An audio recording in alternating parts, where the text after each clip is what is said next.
This is the Hidden Killers podcast with Tony Bruschi. Featuring defense attorney, Hidden Killers daily contributor, and host of the Defense Diaries podcast, Bob Motta. Trial of Donna Adelson, it's not all that far off, and lots of questions still are out there into the ether of how much did Donna play a role in this? How much did she know?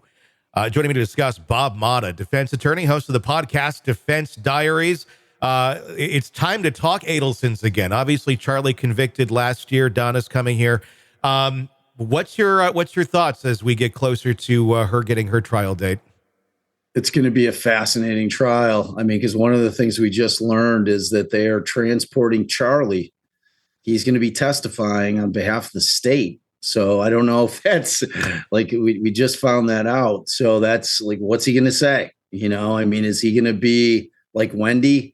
You know, like they could never get Wendy to crack, and they've put her on in every single trial. And I'm assuming they're going to put her on again, you know, but it's going to be a banger. It's going to be a really fascinating trial, because the things that we saw about Donna coming through, especially in Charlie's trial with respect to, you know, I mean, they have her pegged as the money woman. Mm-hmm. You know, she's the one who was, you know, supplying the cash, you know, that would have been supplying the cash that would have gone to Dan, you know, when they were trying to buy him off to allow the kids to move down there. Like she was the one, you know, like they have her pegged as the puppet master, even though I still think that it was Wendy that was the true puppet master. But again, in any case, whether or not you're able to get a conviction all depends on what evidence you have, you know? And it's like Charlie was so sloppy that they ended up getting plenty of evidence against him. I don't know how much they're going to have against Donna, but, you know, and it depends on what Charlie's going to say. You know, I mean, who knows, man? If Charlie's testifying on the part of the state, does that necessarily mean that he's flipping on Donna, his mom, or it's just you're going to be testifying? You don't really have much of a choice in this. It doesn't. Like they could have subpoenaed him and said that we're putting you on to testify. Georgia probably just wants to put him to it. Mm-hmm. Just wants to ask questions that he's not going to be able to answer. Mm-hmm. I don't think Charlie's going, and I don't think he's turned state's evidence, because there's no benefit to him at this point.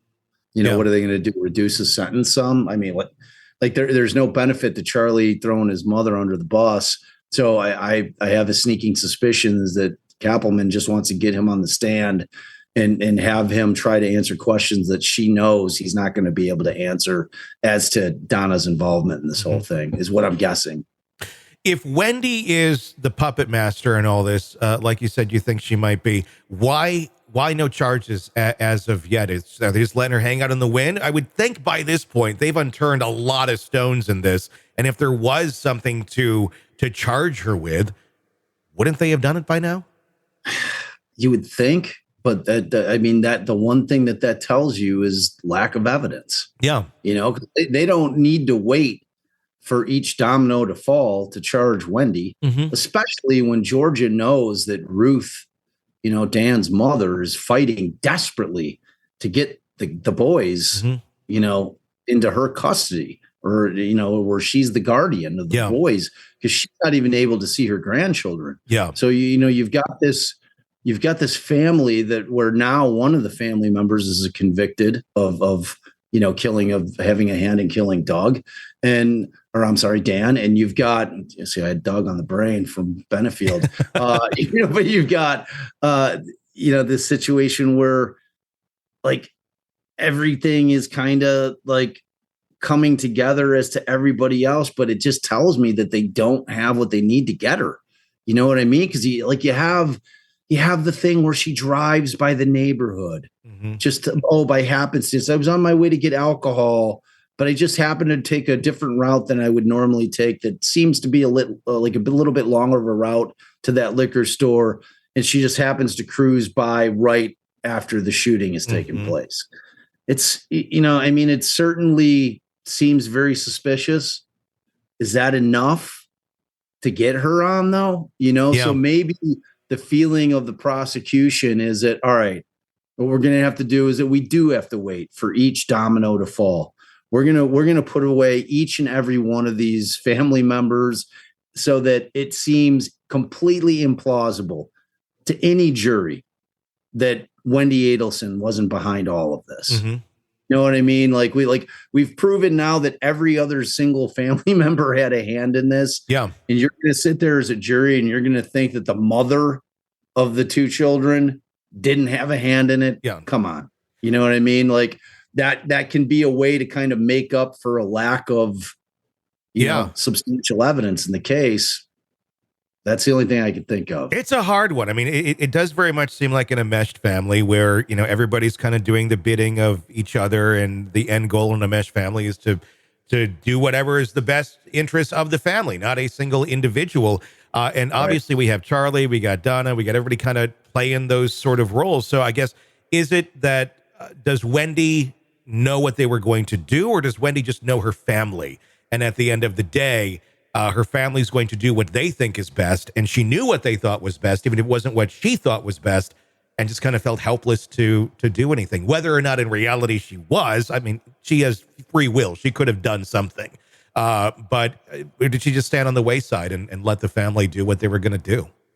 Yeah, I mean, if she's got knowledge, she's got culpability, though. You know what I mean? But if she doesn't have knowledge, just knows that they have these feelings, that they don't like him, and that they're capable of doing something, but maybe they will, maybe they won't. It'd be very different if she knew the actual, that they were planning on killing him.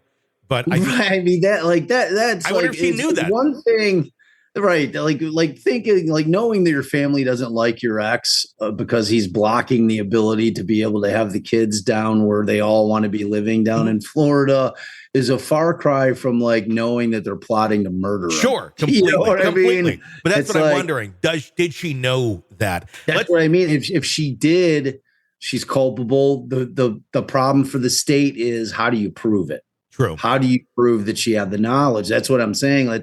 That's what I think that they're missing. That one missing piece to that critical missing piece to the puzzle for them in terms of getting her arrested and convicted. Because I mean, look, they can certainly arrest her. You know, I think there's certainly enough there to arrest her.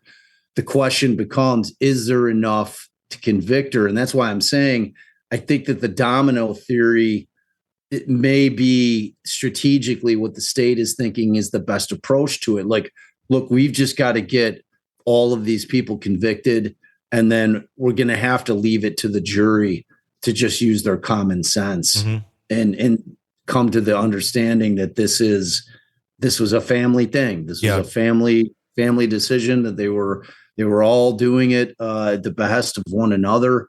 You know, ultimately, like you said, they are an enmeshed family. They just are like, they work as a family unit. It's almost like the mafia. Yeah. You know what I mean? Yeah, very much. They've got that vibe. You know, you never go against the family. Very much. You know, it's like, it's the vibe. Yeah. So I don't know, man. Like, I would be shocked if she's not arrested and tried ultimately. Do you think we would see that before Donna goes to trial, or is that something that just as Donna got arrested right after Charlie, it's just kind of like, okay, check that box, on to the next? Well, like, I mean, remember, they were definitely hot to arrest her, but Donna really facilitated it by the jail calls and fleeing the country. Yes. You know, those two things, like that expedited the whole process for the state with respect to Donna. You know, the question is, do they go after, what's Donna's husband's name? Harvey? Harvey. Yeah. Yeah. I mean, do they go after Harvey next with the whole birthday gift thing? Oh, we're getting you the greatest birthday gift of all time. You know, your grandkids are coming to live with us. You know, I mean, like, it's just hard to know, because it's like, again, with Charlie, you had some pretty powerful forensic evidence, right? You know, and you had the relationship with him and Katie that was critical, you know, to being able to tie things together.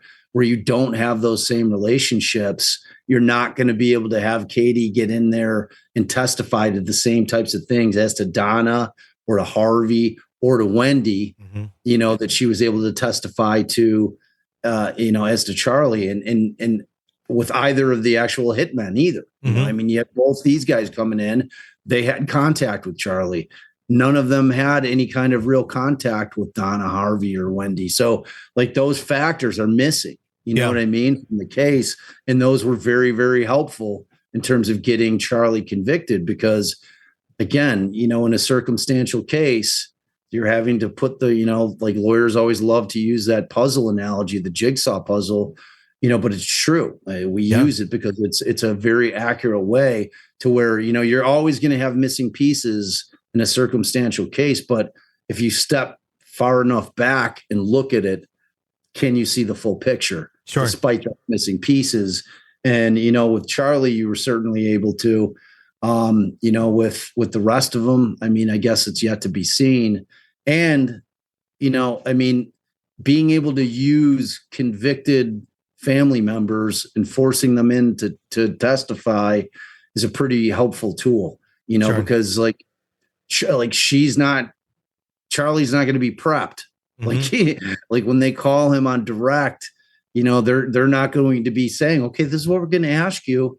We're going to give you a bunch of time to try to prep an answer. Like it's going to basically be a hostile witness situation where she's trying to catch him in lies. Yeah.